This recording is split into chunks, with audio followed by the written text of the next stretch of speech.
Supremo Tribunal Federal faz reunião para tratar de relação de Dias Toffoli com o caso Master. Ministro admite ser sócio de empresa que vendeu resort, mas nega qualquer relação com Daniel Vorcaro. Operação mira a organização chinesa ligada ao PCC, acusada de lavagem de dinheiro. Os desvios de dinheiro nos últimos 7 meses movimentaram mais de R$1 bilhão. Justiça suspende regras de escolas cívico-militares e proíbe PMs de darem aulas em São Paulo. Sindicalistas esvaziam pneus de ônibus e travam saída do terminal do centro de São Paulo. Chuvas elevam capacidade de mananciais do estado, mas a alerta continua. Grupo teatral leva a animação neste carnaval para as crianças aqui do GRAAC, em São Paulo. Comitê Olímpico Internacional desclassifica atleta ucraniano que queria homenagear atletas mortos na guerra. E a Rússia bloqueia acesso ao WhatsApp e tenta promover um app próprio que muitos suspeitam que seja usado para espionar pessoas. Documentos dos Estados Unidos revelam que o bilionário Jeffrey Epstein, acusado de tráfico sexual de menores, tem CPF ativo no Brasil. E no esporte, o Corinthians recebe o Red Bull Bragantino para tentar sua primeira pontuação no Campeonato Brasileiro. Você vai ver essas e outras notícias no Jornal da Gazeta, que começa agora.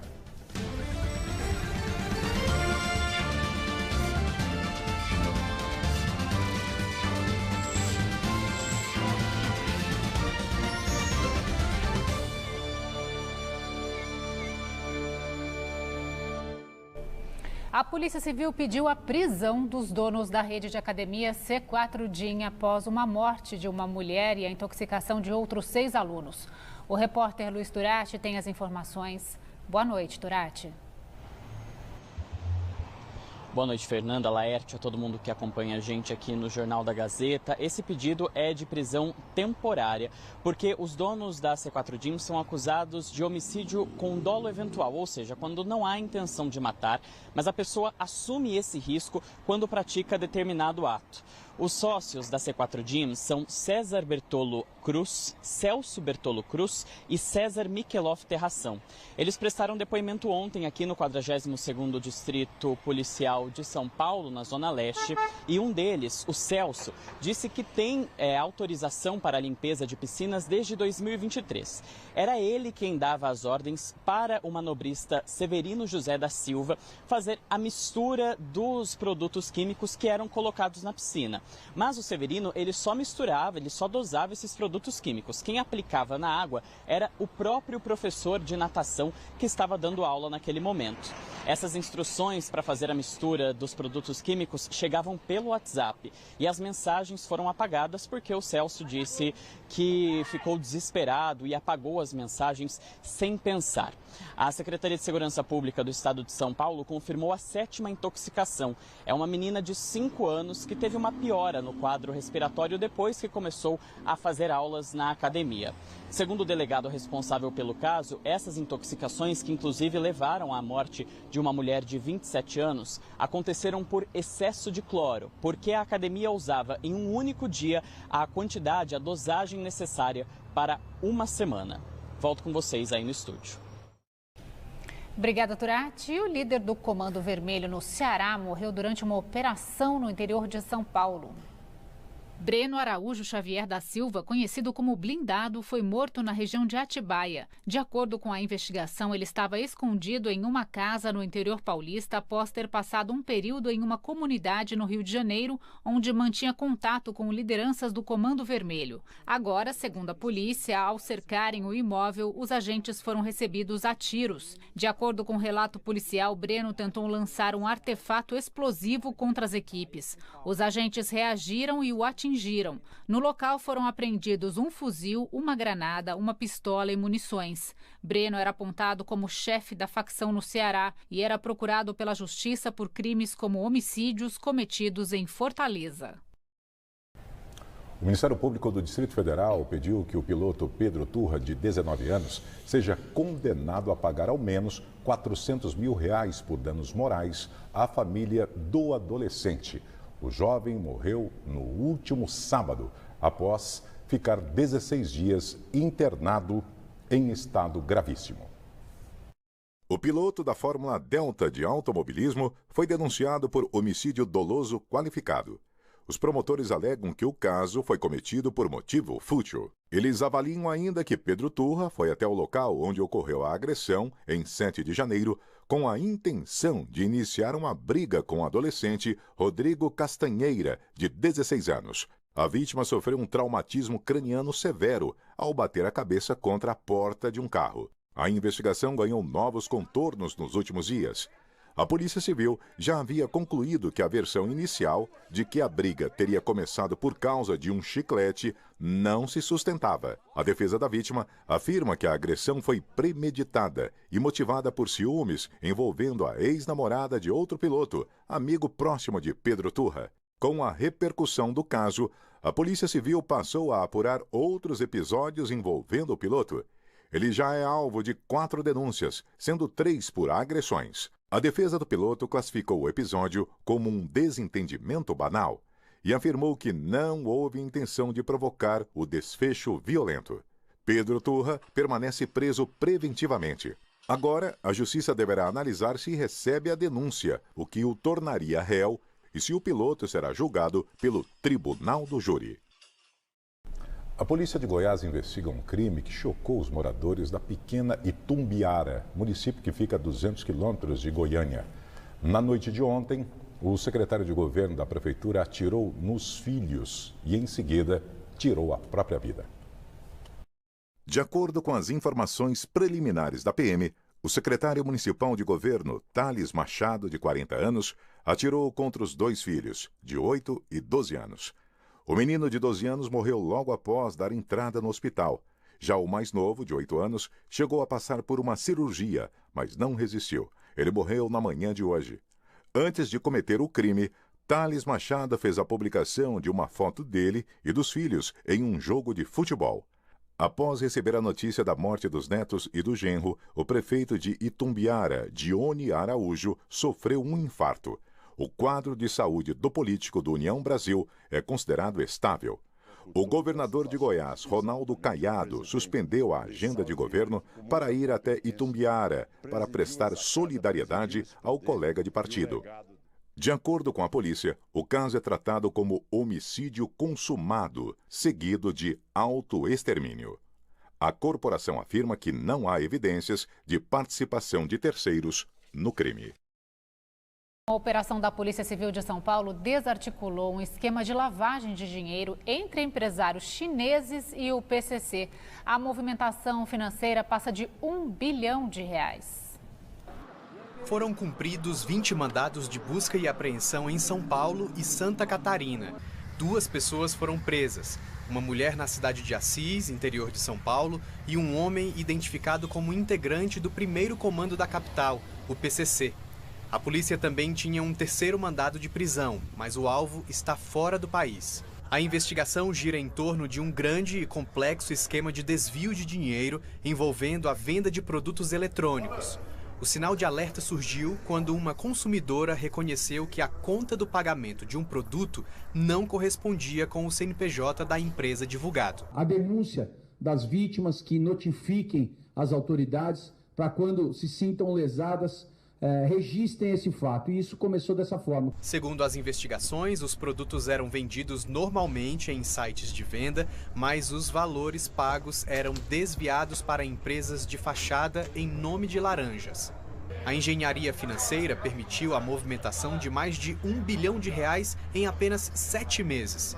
A investigação constatou uma ligação entre o PCC e um grupo de empresários chineses. Alguns empresários de se conectar com o PCC, que virou uma verdadeira plataforma de serviços, para quem quer aumentar os lucros. Os materiais apreendidos na operação de hoje foram trazidos para a sede do Departamento Estadual de Investigações Criminais, como esses carros de alto padrão estacionados aqui na frente do DEIC. Além disso, cerca de R$25 milhões em valores e bens já foram bloqueados. Isso inclui imóveis de luxo, aplicações financeiras e contas bancárias. Mas a expectativa das autoridades é que esse número cresça ainda mais. No decorrer das investigações, esse valor pode chegar na casa dos 36 bilhões. O objetivo aqui é efetivamente a asfixia financeira. É o único caminho que a gente consegue atingir as organizações criminosas. A segunda mulher que denunciou ter sido vítima de assédio sexual cometido pelo ministro do Superior Tribunal de Justiça, Marco Búzio, relatou uma rotina de abusos no gabinete do magistrado. A informação foi divulgada pela revista Veja, que teve acesso ao depoimento da mulher ao Conselho Nacional de Justiça. A mulher atuava como secretária de gabinete. Em depoimento, ela disse que foi assediada em 4 ambientes diferentes e que se sentiu suja. De acordo com o relato dela, tudo começou com elogios. Depois, em todos os episódios, ela contou que o padrão era o mesmo. O ministro passava as mãos em suas nádegas sem dizer nada. A situação piorou, segundo ela, quando Búzio a agarrou com força com uma das mãos e apertou a nádega dentro da sala pessoal do magistrado. Nesse momento, ela reagiu, pegou com força o braço do ministro e o afastou. Búzio, então, recuou e pediu desculpas. De acordo com o depoimento, a secretária relatou os casos para a chefe de gabinete de Búzio, que apenas sugeriu mudar o horário da servidora. Os problemas psicológicos decorrentes do abuso fizeram com que ela perdesse parte da visão. Essa é a segunda acusação contra o ministro, que foi afastado provisoriamente de sua função na corte. Marco Búzio rebate as acusações e diz ser inocente. O caso também é investigado no STF. O Ministério Público Federal, a Autoridade Nacional de Proteção de Dados e a Secretaria Nacional do Consumidor ordenaram à rede social X que tome medidas imediatas para impedir a criação de imagens de caráter sexual geradas pelo Grok, o assistente de inteligência artificial da plataforma. As autoridades brasileiras querem que o X implemente de forma imediata medidas aptas para impedir a produção de conteúdo sexualizado ou erotizado de crianças e adolescentes. A empresa de Elon Musk tem 5 dias para cumprir a determinação sob pena de multa e ações judiciais. Vários países aderiram ao movimento com a adoção de procedimentos legais contra a plataforma e em relação a essa ferramenta que permite aos usuários pedir que pessoas reais sejam despidas a partir de fotos ou vídeos sem o seu consentimento e usando imagens falsas. Após receber a notificação, o X informou ter eliminado milhares de publicações e suspendido centenas de contas e anunciou novas medidas de segurança. No entanto, as entidades informaram que exames técnicos encontraram uma persistência de falhas que permite que esse tipo de conteúdo seja gerado e circule na plataforma.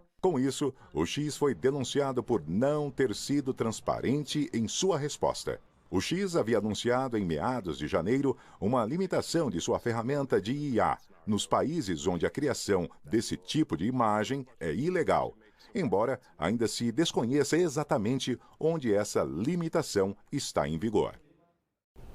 A Justiça de São Paulo proibiu policiais militares de darem aulas nas escolas cívico-militares e suspendeu as regras do programa do governo estadual. O repórter Fernando Oda tem as informações. Boa noite, Fernando. Fernanda, boa noite para você, para o Laerte, para todos que nos acompanham. Nas regras do programa de escolas cívico-militares, existe um guia de conduta sobre a aparência dos alunos, principalmente sobre os cabelos que eles deveriam ter.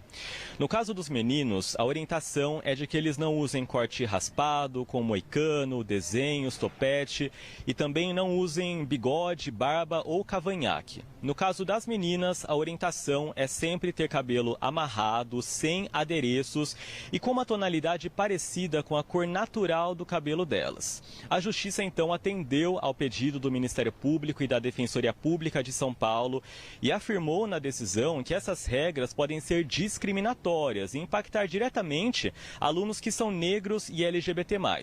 Agora, a questão dos policiais já está previsto nas regras do programa que esses agentes devem atuar estritamente na segurança das unidades de ensino e não como como professores.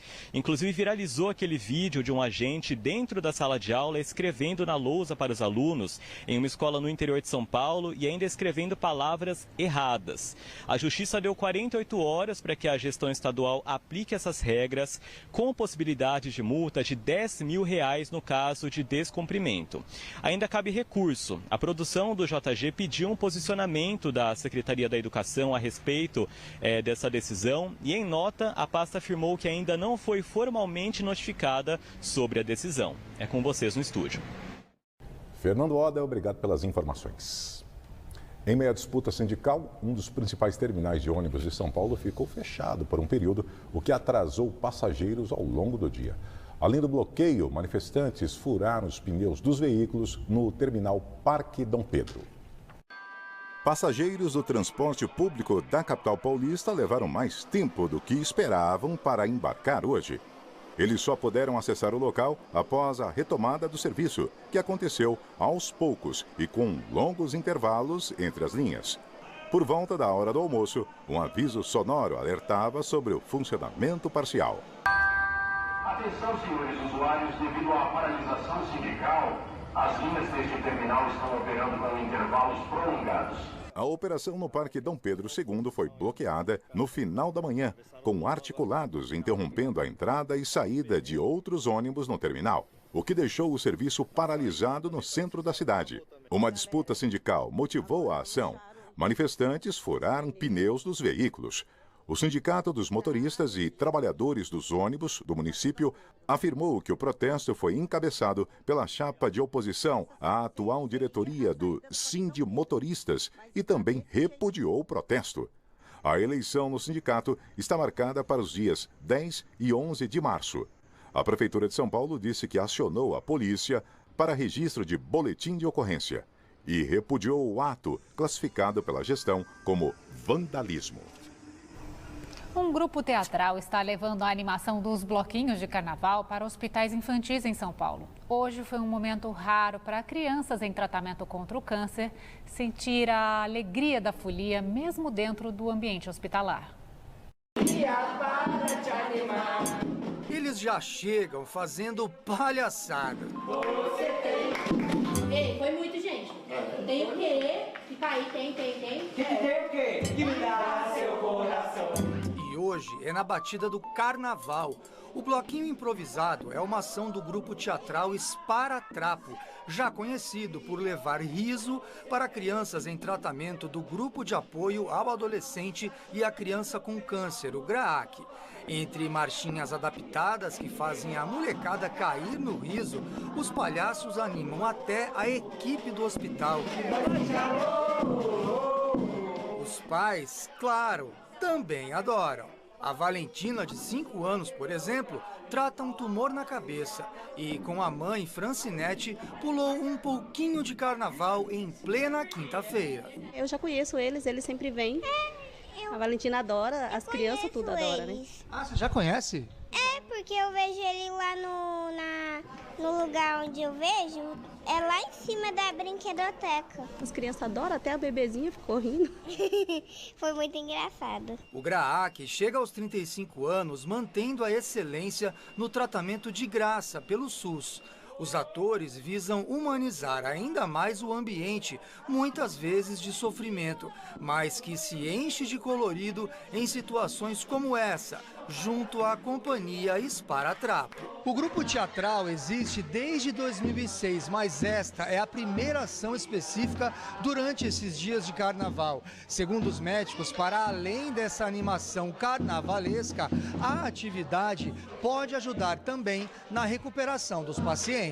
O Arthur, que tem um osteosarcoma e trata o câncer dele aqui, faz químio, ele não é isso só.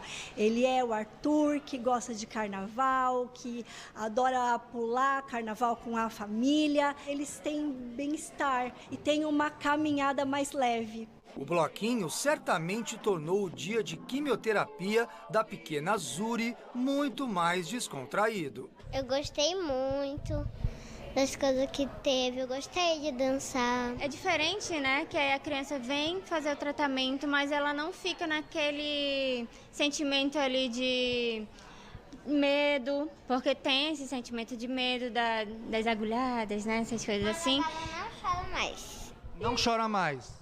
Não. E sabe quem também sai ganhando? Os próprios palhaços do bloco. Missão voluntária cumprida e coração transbordando. Uma criança que se dispõe a sorrir, um pai, uma mãe muito mais feliz, é a nossa dose do amor, sabe assim, do tum-tum-tum, do bumbo dentro do bloco carnavalesco ou do samba enredo de uma avenida, vem pulsante dentro do nosso coração e é onde a gente transmite isso de dentro para fora. A Prefeitura de São Paulo autorizou o funcionamento de uma casa de shows ao lado de um hospital de cuidados paliativos, na Zona Sul. A repórter Paula Brazão acompanha esse assunto e tem os detalhes. Paula, já tem data prevista para a inauguração desse espaço? Boa noite.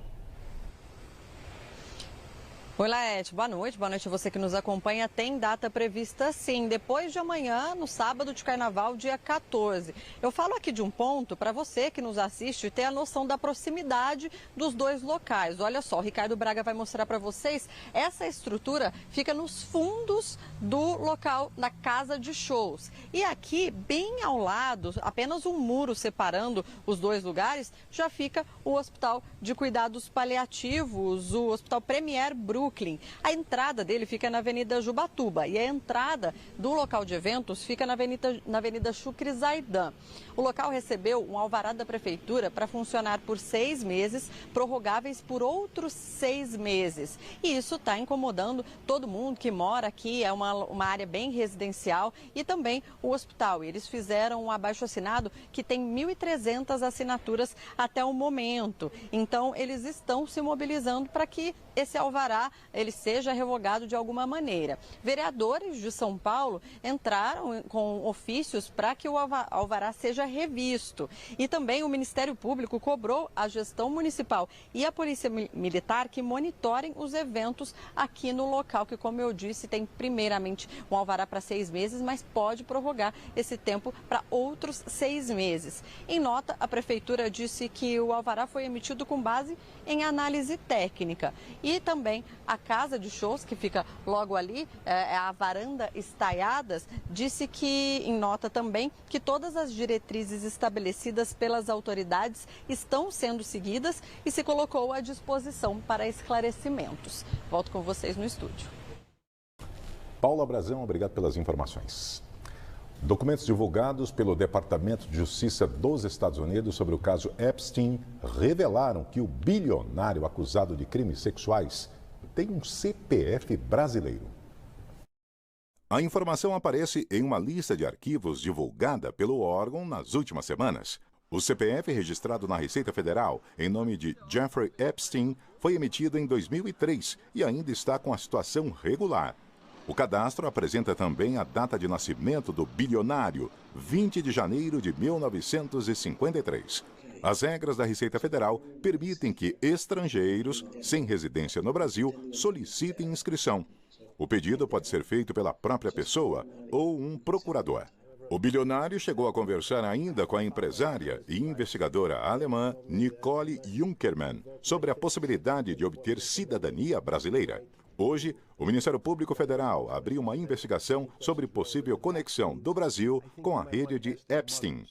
Mensagens reveladas recentemente mostram o interesse do magnata em uma brasileira moradora de Natal, no Rio Grande do Norte, após ela ser apresentada por uma conhecida.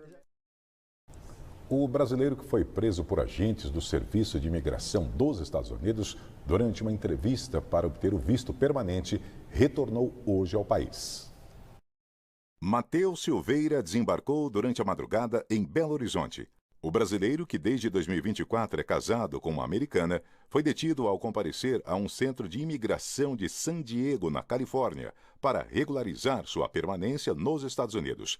Ele ficou mais de 2 meses na prisão. Hoje, o chefe temporário do ICE em Minnesota, Tom Homan, anunciou que o governo de Donald Trump começou a retirar os agentes da imigração do estado. Hoje, cerca de 2.300 ainda estão em Minnesota. Ele também declarou o fim da operação do governo americano contra imigrantes na região. A medida ocorre após mortes de 2 cidadãos norte-americanos, que resultaram em uma onda de protestos e uma crise sem precedentes no estado. Segundo uma pesquisa divulgada hoje, a maioria dos eleitores americanos é contra as operações realizadas pelo Serviço de Imigração. Para 60% dos entrevistados, Donald Trump foi longe demais com a repressão aos imigrantes. Um novo ataque russo deixou mais de 2.600 edifícios em Kiev, capital da Ucrânia, sem energia e aquecimento em pleno inverno europeu. E um atleta ucraniano foi desclassificado da Olimpíada de Inverno por querer usar um capacete com imagens de atletas mortos na guerra. Minutos antes de competir na prova de skeleton, Vladislav Heraskevich foi avisado que não poderia usar o capacete e que sua credencial dos Jogos tinha sido cancelada. O atleta até usou o acessório ontem, durante um treino de preparação em Cortina. Mas o Comitê Olímpico Internacional explicou que o equipamento de segurança não seguia as diretrizes de expressão dos atletas. A alternativa para Vladislav seria usar uma braçadeira preta. Não é sobre a mensagem, e sim sobre o local, disse o porta-voz do COI. It's absolutely not about the message that he wanted to give. It's simply the place. Ao se retirar da competição, o atleta declarou: "Esse é o preço da dignidade." Numa rede social, o presidente da Ucrânia criticou o COI. Volodymyr Zelensky disse que a movimentação do Comitê Olímpico deveria ajudar a parar as guerras e não jogar o jogo do agressor. Na última noite, ataques com mísseis e drones russos deixaram a capital ucraniana Kiev, além de Dnipro e Odessa, sem energia, aquecimento e água. Hoje, o Departamento de Defesa britânico anunciou um pacote de ajuda de $500 bilhão, mais de 3,5 bilhões de reais, que incluirá mísseis para defesa aérea e sistemas para a proteção da estrutura básica da Ucrânia. E em meio à guerra, a Rússia colocou no alvo a Big Tech Meta, dona do aplicativo de mensagens WhatsApp, que teve o acesso totalmente bloqueado no país, e passou a promover o Max, uma alternativa desenvolvida por Moscou para os quase 100 milhões de usuários russos. Críticos dizem que a medida visa, na verdade, controlar a comunicação digital no país, já que as conversas podem ser monitoradas. O Max já vem pré-instalado em todos os novos celulares vendidos na Rússia. A proibição marca mais um capítulo na crescente pressão contra a Meta, classificada como organização extremista pelo governo russo em 2022. O Kremlin alega que a empresa, dona do WhatsApp, não cumpriu as normas exigidas pelo país. Já a plataforma disse que a tentativa de isolar usuários russos é um passo para trás e pode criar um ambiente menos seguro para as pessoas. Outras redes sociais, como Snapchat, Facebook, Instagram e YouTube, também estão bloqueadas ou têm acesso restrito na Rússia. Donald Trump convocou os presidentes de países aliados na América Latina para uma reunião nos Estados Unidos. O encontro da cúpula está previsto para 7 de março em Miami. Um funcionário da Casa Branca disse que foram chamados até agora Javier Milei, da Argentina, Santiago Peña, do Paraguai, Nayib Bukele, de El Salvador, Daniel Noboa, do Equador e Tito Asfurra, de Honduras. O Brasil não foi convidado. Segundo informações da imprensa americana, o encontro visa conter os avanços da China, que atualmente é um importante parceiro comercial latino-americano. E vamos agora a outros destaques internacionais. Em Bangladesh, 127 milhões de eleitores foram às urnas para eleger um novo parlamento. O pleito é o primeiro processo eleitoral desde as revoltas da geração Z de 2024 que derrubaram o regime da primeira-ministra Sheikh Hasina, que ficou 15 anos no poder. O partido dela foi proibido de concorrer. Os estudantes protestaram contra um sistema de cotas do governo para parentes de funcionários públicos, mas foram duramente reprimidos. Segundo a ONU, cerca de 1.400 pessoas morreram durante as manifestações. Em entrevista ao NBC News, a presidente interina da Venezuela disse que Nicolás Maduro segue como presidente legítimo do país. Segundo Delcy Rodrigues, Maduro e a mulher Cília Flores são inocentes. Os dois estão detidos em Nova York e devem passar por nova audiência no início de março. A líder venezuelana afirmou ainda que foi convidada para uma visita aos Estados Unidos, mas não especificou uma data. No Canadá, centenas de pessoas se reuniram na praça principal de Tumbleride para homenagear as vítimas do ataque a tiros na escola da cidade, um dos mais letais da história recente do país. 7 corpos foram encontrados dentro do colégio e outros 2 numa residência próxima ao local. Segundo a polícia, entre as vítimas estão a mãe e o irmão da atiradora. A jovem de 18 anos tirou a própria vida após o ataque. Cerca de 25 pessoas ficaram feridas, 2 em estado grave. Após a cerimônia, os moradores deixaram velas, flores e bichos de pelúcia aos pés de uma árvore, onde também foram colocadas fotos de algumas vítimas. Na França, Gisèle Pelicot, a mulher que se tornou um símbolo da luta contra a violência sexual, deu a primeira entrevista para uma televisão. Gisèle Pelicot, de 73 anos, falou sobre o choque que sentiu quando descobriu que o então marido, com quem era casada há 50 anos, estava misturando comprimidos para dormir em sua comida e bebida e depois convidando estranhos para estuprá-la enquanto gravava os crimes. Ele e outros 50 homens foram considerados culpados por agressão sexual ou estupro. Esse mês, a francesa lança o livro autobiográfico Um Hino à Vida, A Vergonha Precisa Mudar de Lado, onde revela publicamente novos detalhes sobre o caso. E agora, mercado financeiro, com as atenções dos investidores voltadas para a inflação de janeiro e para comentários de Fernando Haddad de não ter data para deixar o cargo. Além de sair em defesa da atuação do BC no caso Master e de rebater mudanças na meta de inflação, o dólar comercial fechou o dia com valorização de 0,25%, cotado a R$ 5,20 na venda. O Ibovespa da Bolsa de Valores B3 encerrou o pregão em queda de 1%, aos 187.766 pontos. E vamos agora com as notícias do esporte. O Corinthians entra em campo logo mais pelo Campeonato Brasileiro. A repórter Marina Buffon está na Neoquímica Arena e traz para a gente agora a escalação oficial do time contra o Red Bull Bragantino. Boa noite, Marina.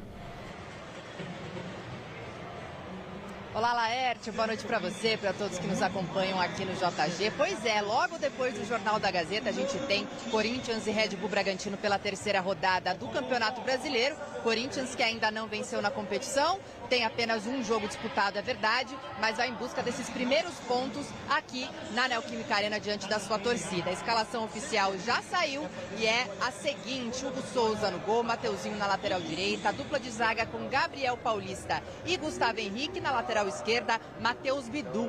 No meio, Ranielli, Carrídio, que era dúvida para essa partida, Matheus Pereira, Rodrigo Garro de volta ao time titular como capitão e Memphis Depay e Yuri Alberto à frente. Esse é o time titular escolhido pelo técnico Dorival Júnior, que vai com força total em busca de fato desses primeiros pontos no Campeonato Brasileiro. Neste momento, o Corinthians é o lanterna da competição. Importante mencionar que no banco de reservas está o zagueiro Kaká, relacionado para essa partida de hoje. Ele que está negociando com o Atlético Paranaense, e também está no banco de reservas o volante Alan, que foi anunciado ontem mesmo pelo Corinthians. Ele que impressionou nos treinos aí, deve entrar no decorrer da partida, emprestado pelo Flamengo. Aqui pelo Corinthians as informações são essas, e eu chamo agora meu colega José Paes para trazer informações do rival do Corinthians, o Palmeiras. Boa noite, Zé. Boa noite, Marina, para você, para todo mundo que está acompanhando o JG. Hoje também tem jogo do Palmeiras lá em Porto Alegre contra o Internacional no estádio Beira-Rio, também terceira rodada do Campeonato Brasileiro. O Palmeiras que vem de vitória no Brasileirão contra o Vitória na Arena Barueri, vitória importante, goleada. Empatou na estreia do Brasileirão Palmeiras com o Atlético Mineiro, e nessa partida de hoje contra o Inter lá no sul do país, o técnico Abel Ferreira deve repetir a escalação pela terceira vez consecutiva nessa temporada de 2026, algo que ainda não aconteceu. Deve jogar com Carlos Miguel, com o Kelvin, Gomes, Murilo, Piquerez, Andréas Pereira, Marlon Freitas, o Alão, Maurício, Flaco Lopes e o Vitor Roque. Este deve ser o time do Palmeiras lá no Rio Grande do Sul. Sobre John Arias, jogador colombiano, o Palmeiras disse, já anunciou que ele será apresentado amanhã às 3 horas da tarde aqui na Academia de Futebol, na Zona Oeste de São Paulo. Palmeiras pagando 155 milhões de reais para contratar o John Arias, que acertou com o Palmeiras até dezembro de 2022. 2029 vem para ter o maior salário desse Palmeiras, R$2,5 milhões por mês, e já está vindo aqui para o Brasil. Ele estava lá na Inglaterra atuando pelo Wolverhampton, mas já está vindo para São Paulo exatamente para essa apresentação amanhã. Ele que deve estrear com a camisa do Palmeiras contra o Fluminense no próximo dia 25 de fevereiro, Campeonato Brasileiro. Fluminense, o ex-time dele aqui no Brasil, o ex-time do Arias aqui no Brasil. Então a partida promete bastante esse jogo aí, que pode ser o da estreia do John Arias, que inclusive já apareceu no boletim informativo diário da CBF, já pode defender o Palmeiras. Daqui da Zona Oeste, agora a gente vai lá para Santos, porque o Thiago Salazar tem informações exatamente aí do Santos Futebol Clube, não é isso, Salazar? Boa noite. É isso, Zé Paz. Boa noite para você, para todo mundo que está acompanhando aqui o Jornal da Gazeta. O Santos está em campo, está no finalzinho do primeiro tempo da partida contra o Atlético Paranaense pelo Campeonato Brasileiro. Até agora 1-1, o Santos saiu atrás do placar, empatou com o Tassiano, e a gente vai continuar acompanhando essa partida para trazer mais detalhes em toda a programação da Gazeta Esportiva. E o Santos que também se prepara para o jogo de domingo. Diferentemente de hoje, o Santos deve ter no domingo aqui na Vila Belmiro esse aqui que está atrás de mim, o Neymar, além dele, Gabigol, Adonis Frias, Zé Rafael, William Arão, jogadores que não estão lá em Curitiba ajudando o Santos nesse momento, foram preservados para atuarem nessa última rodada da primeira fase do Campeonato Paulista. E o clima quente, além da expectativa pela estreia de Neymar na temporada de 2026, o adversário é o Velo Clube, que joga o desespero, joga a última esperança para não ser rebaixado. E no último treino lá do Velo Clube ontem, houve uma invasão da torcida organizada ao campo de jogo e foi dita a seguinte frase pelo líder da torcida: se tiver que tirar o Neymar da Copa do Mundo, tirem. Isso aí pegou muito mal, a polícia já abriu um inquérito policial por causa dessa invasão. O Velo Clube repudiou, disse que não compactuou com tudo isso. Clima quente para esse jogo do próximo domingo. Volto com vocês aí para o estúdio.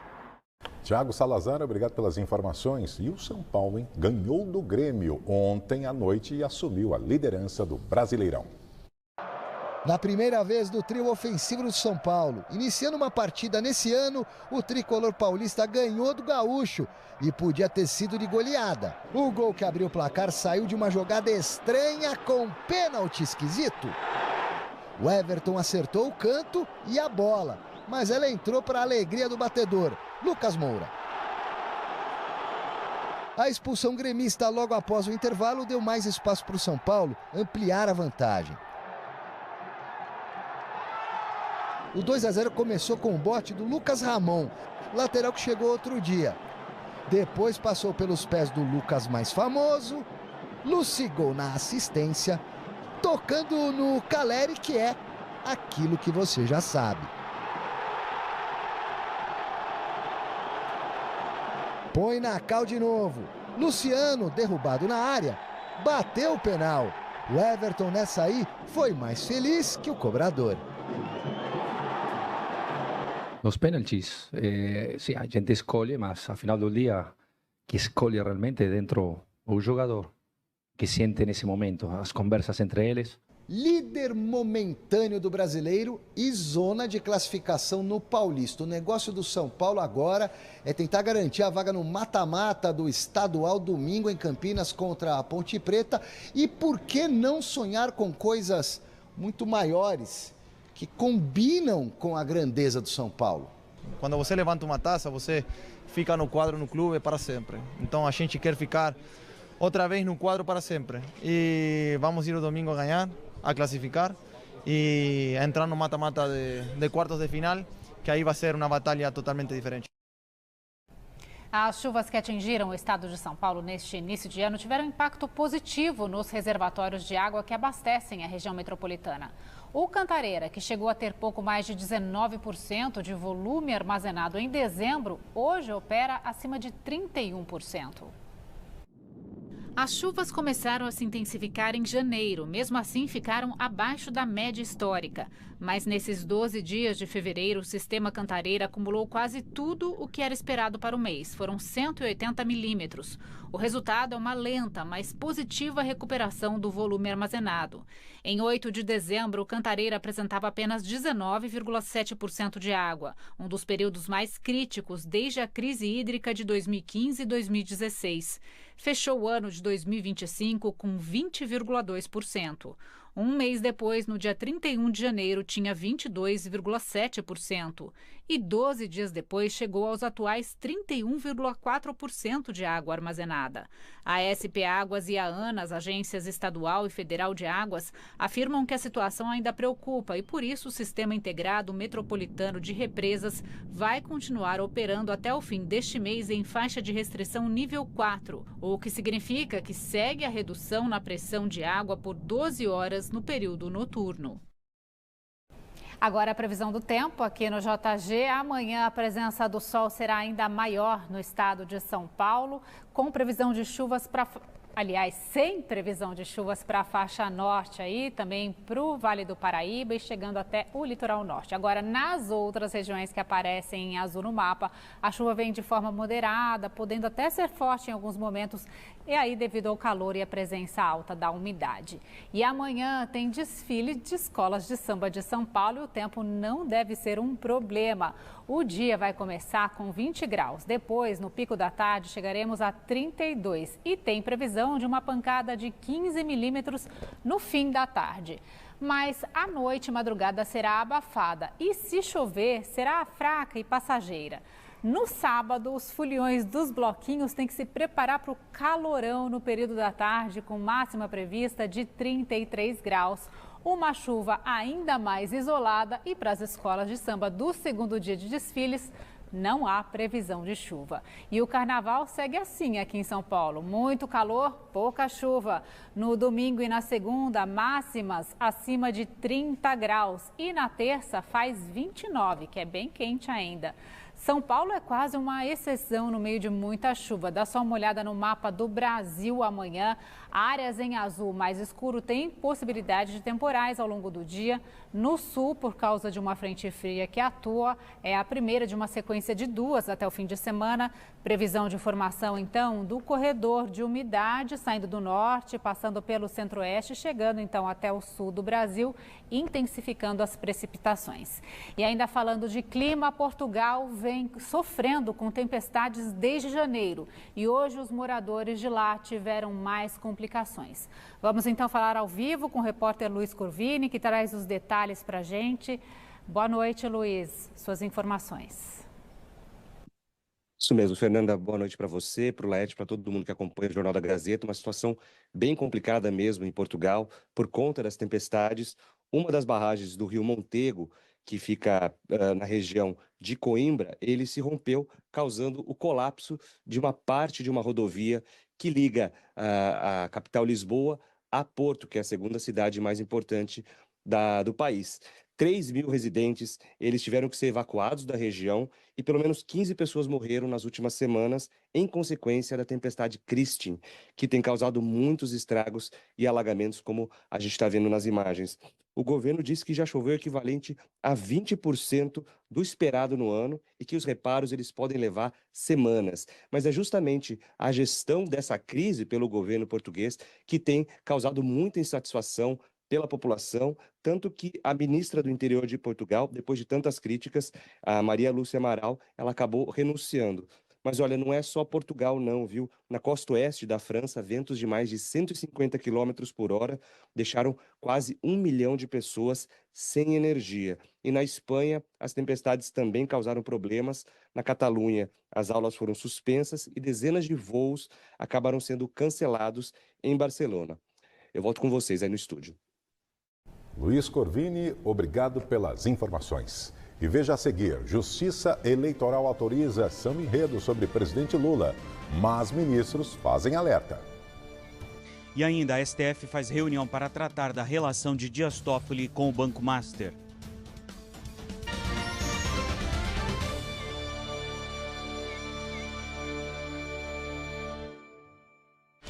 Em março, Mais do que nunca, as pessoas querem ficar bem informadas. Por isso, o Gazeta News vai ganhar mais uma edição, à 13h, e com 1 hora de duração. O que o público pode esperar? Um jornal leve, solar, bem dinâmico, com muita prestação de serviço, notícia quente, esporte, correspondentes nacionais e internacionais e novidades na previsão do tempo. Enfim, um jornal para quem quer informação de qualidade. Em março, é tempo de chuva. Fique alerta. No Brasil, caem aproximadamente 80 milhões de raios por ano. Por isso, em caso de tempestades com raios, desligue os aparelhos eletrônicos da tomada. Saia imediatamente da piscina ou do mar. Se estiver dentro do carro, evite qualquer contato com as partes metálicas do veículo. E não se abrigue embaixo de árvores ou guarda-sóis.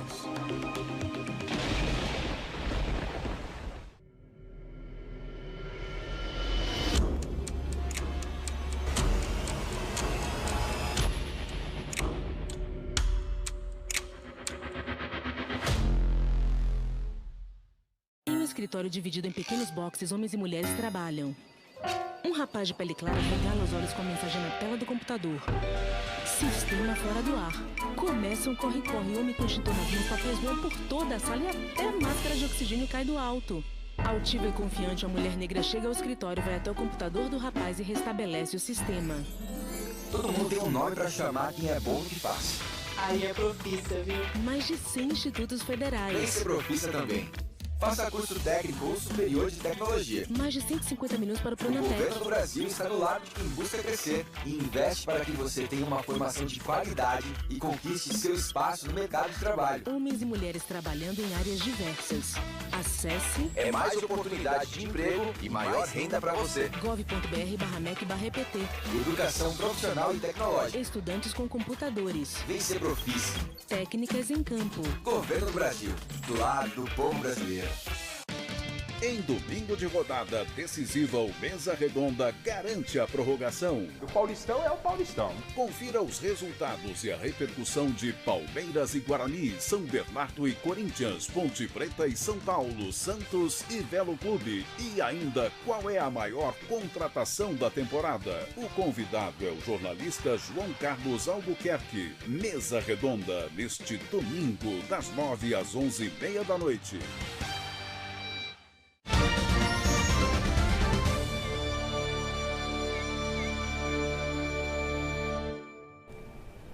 O presidente do Supremo Tribunal Federal, Edson Fachin, convocou uma reunião com os demais ministros da Corte para apresentar um relatório da Polícia Federal sobre menções ao ministro Dias Toffoli encontradas no celular do banqueiro Daniel Vorcaro, dono do Banco Master. Mais cedo, Toffoli admitiu que é sócio da empresa que fez negócios com fundos gerido pela REAG, ligada ao Master.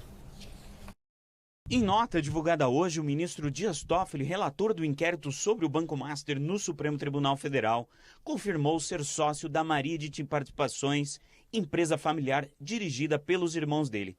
A empresa vendeu em 2021 parte de sua participação no Resort Taiaiá, no Paraná, para fundos ligados ao Banco Master. Segundo o ministro, a administração da Maridit é feita por parentes, condições permitidas de acordo com ele pela Lei Orgânica da Magistratura, que prevê, além da integração ao quadro societário, a participação nos dividendos, sendo apenas vedado praticar atos de gestão. O posicionamento aconteceu após a Polícia Federal encaminhar ao presidente do Supremo Tribunal Federal, Edson Fachin, um relatório sobre dados do celular do banqueiro Daniel Vorcaro, dono do Master. As informações continham menções a Dias Toffoli. De acordo com o documento, Vorcaro e o cunhado, Fabiano Zettel, trocaram mensagens discutindo pagamentos à Maridit, proprietária de cotas do resort. O Taiaiá, no entanto, recebeu um aporte de 4,3 milhões de reais do fundo Arlen, administrado pela REAG. A empresa foi citada na Operação Carbono Oculto por suspeita de ligação com um esquema de lavagem de dinheiro para o PCC. Além disso, conforme a apuração, investiu mais de 16 milhões de reais na DGEP Empreendimentos, que também já teve no quadro societário Mário Humberto Degani, primo de Toffoli. A DGEP Empreendimentos, inclusive, apresenta o e-mail do Tayaya para contato e está registrada no mesmo endereço do resort, de acordo com o site da Receita Federal. Segundo a assessoria do ministro Dias Toffoli, a Maridit está registrada como sociedade anônima de capital fechado em situação regular na Receita Federal. Ele também nega a amizade com o banqueiro e que tenha recebido o pagamento de Daniel Vorcaro. A condução das investigações por Toffoli tem levantado suspeita ainda antes de o quadro de sócios do resort ser revelado. Depois de assumir a relatoria do caso no STF, Toffoli viajou para a final da Libertadores no Peru, no mesmo jatinho em que estava um dos advogados da defesa do caso do Banco Master. Outro episódio que gerou críticas foi a ordem de acariação entre Daniel Vorcaro, Paulo Henrique Costa, ex-presidente do BRB, que havia manifestado interesse em comprar o Master, e o diretor de fiscalização do Banco Central, Ailton de Aquino Santos, sem que os depoimentos individuais tivessem sido colhidos previamente pela PF. A medida, considerada incomum nos bastidores do judiciário, determinou confronto de versões antes mesmo dos suspeitos serem ouvidos formalmente. Toffoli ainda determinou que o material apreendido pela PF na operação que investiga supostas fraudes do Master fosse lacrado e enviado diretamente para a sede do Supremo. As provas obtidas em operações ficam normalmente a cargo da Polícia Federal. A decisão gerou forte reação na corporação. Posteriormente, o ministro recuou e autorizou o acesso aos documentos da PF, mas designou agentes por conta própria para acompanhar a perícia. As menções a Toffoli no celular de Vorcaro acrescentaram um novo capítulo à situação do magistrado. O relatório da Polícia Federal coloca o ministro sob suposta suspeição no caso, o que impediria de seguir atuando como relator. Compete agora ao presidente da Corte, ministro Edson Fachin, decidir se há ou não conflito de interesse na atuação de Toffoli envolvendo o Master. Fachin já enviou o relatório da PF para a manifestação da Procuradoria-Geral da República, inclusive a manifestação de Toffoli, de que não vê conflito de interesse da parte dele. Nessa quinta, Dias Toffoli ainda determinou o envio ao Supremo de todos os dados apreendidos e periciados na apuração. No Congresso Nacional, o senador Eduardo Girão e o deputado Marcel Van Hatten, ambos do Partido Novo, protocolaram um novo pedido de impeachment de Dias Toffoli e também de suspeição sobre a atuação na relatoria. E agora vamos com Josias de Souza. Mudou de patamar a crise ética que assedia o Supremo Tribunal Federal. As conexões com encrencados no escândalo do Master já tinham deixado Dias Toffoli seminu. O relatório em que a Polícia Federal esmiuçou os vínculos pessoais e financeiros do ministro com Daniel Vorcaro e seu banco falido pioraram o que já era vergonhoso. Há agora no Supremo um ministro inteiramente nu. Esforçando-se para encobrir suas vergonhas com desculpas esfarrapadas, Toffoli como que dobrou o despudor. Com a isenção carbonizada, o ministro sinalizou a pretensão de se manter na função de relator do inquérito sobre o escândalo. Toffoli reconheceu em nota que recebeu dinheiro da venda de cotas do resort Tayaya, que pertenciam a ele e a seus familiares, para o fundo Arlim, controlado pela REAG, a gestora de fundos enrolada no escândalo do Master e na Operação Carbono Oculto. Horas depois de admitir pela primeira vez ser sócio dos irmãos nessa empresa beneficiária dos repasses milionários e mal cheirosos, Toffoli ordenou à PF que envie para ele o conteúdo extraído das mídias digitais que escondiam os dados que o desnudaram. Destinatário do relatório da PF, o presidente do Supremo, Edson Fachin, optou por compartilhar com o plenário do tribunal, em reunião extraordinária, a decisão sobre o destino de Toffoli. Fachin fez isso num estágio em que o problema já não se restringia ao reconhecimento de que o ministro se tornou um relator irremediavelmente suspeito. Trata-se agora de liberar a Polícia Federal para aprofundar a investigação dos indícios de envolvimento de um magistrado despido em perversões criminais. Boa noite. O Tribunal Superior Eleitoral rejeitou hoje cassar o mandato do senador Jorge Seife, do PL de Santa Catarina. O senador foi acusado de abuso de poder econômico na campanha eleitoral de 2022. O Tribunal Regional Eleitoral em Santa Catarina já tinha rejeitado a acusação, mas a oposição recorreu. Os adversários de Jorge Seife alegam que o político do PL recebeu doação ilegal de helicóptero para a campanha e usou estrutura de empresa privada. O relator do caso no Tribunal Superior Eleitoral, ministro Floriano de Azevedo Marques, afirmou que, ainda que haja indícios, não há provas contundentes das ações aos quais Seife foi acusado. 6 ministros acompanharam o relator e votaram para rejeitar a cassação. Jorge Seife sempre negou as acusações. Durante a gestão Bolsonaro, ele foi secretário de Agricultura e Pesca. E o Tribunal Superior Eleitoral também rejeitou por unanimidade 2 ações para proibir a Escola de Samba Acadêmicos de Niterói de homenagear o presidente Lula no Carnaval do Rio de Janeiro. Em Brasília, o repórter Rodrigo Vicente tem todos os detalhes. Rodrigo, apesar da decisão, os ministros do TSE fizeram uma advertência, é isso? Boa noite.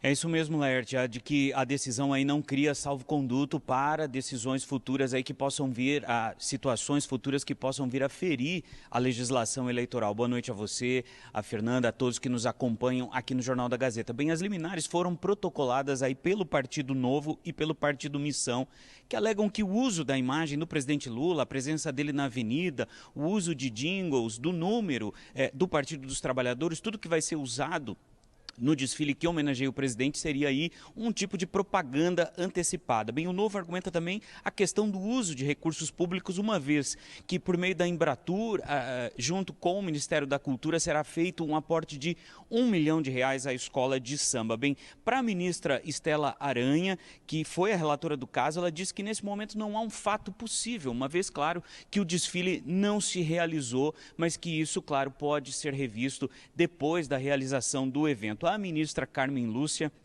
acompanhou a relatora e fez uma série de alertas, né? Ela usou a expressão, inclusive, de areia movediça, um cenário de areia movediça. De acordo com ela, quem entra aí, entra sem saber como vai sair. Os demais ministros também acompanharam a relatora, utilizando aí o argumento de que não há um fato concreto, uma vez que o evento não foi realizado.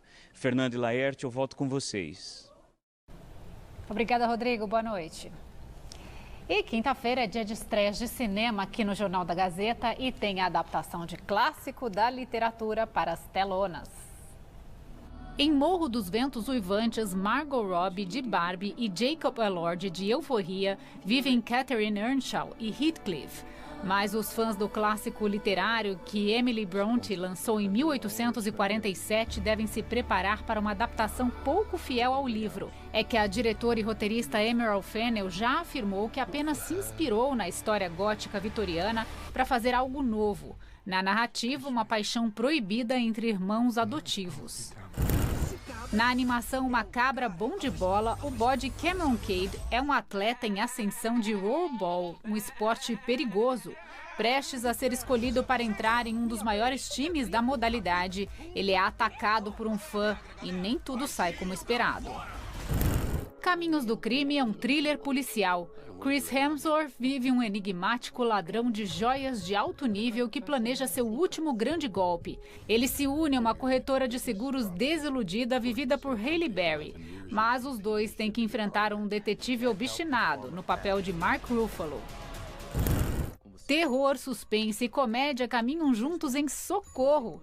Na trama, funcionários de uma empresa que se odeiam são os únicos sobreviventes de um acidente de avião e precisam superar ressentimentos e lutar pela sobrevivência em uma ilha deserta. E um dos documentários também sobre o universo literário fecha a lista das estreias da semana. Orwell 2+2=5, dirigido por Roy Peck, narra a existência e trajetória de um dos maiores escritores do século XX. O longa foca na relevância atual de sua crítica ao totalitarismo, vigilância e manipulação da verdade e mostra como seus alertas sobre poder e controle ressoam até hoje. Eu preciso lembrar que os comentários do Josias, ainda produções exclusivas do nosso jornalismo, também estão disponíveis nas principais plataformas de áudio e vídeo. Para rever o nosso conteúdo, se inscreva no nosso canal no YouTube, youtube.com/Jornal da Gazeta. O Jornal da Gazeta volta amanhã às 7 da noite. Boa noite, até amanhã. Boa noite.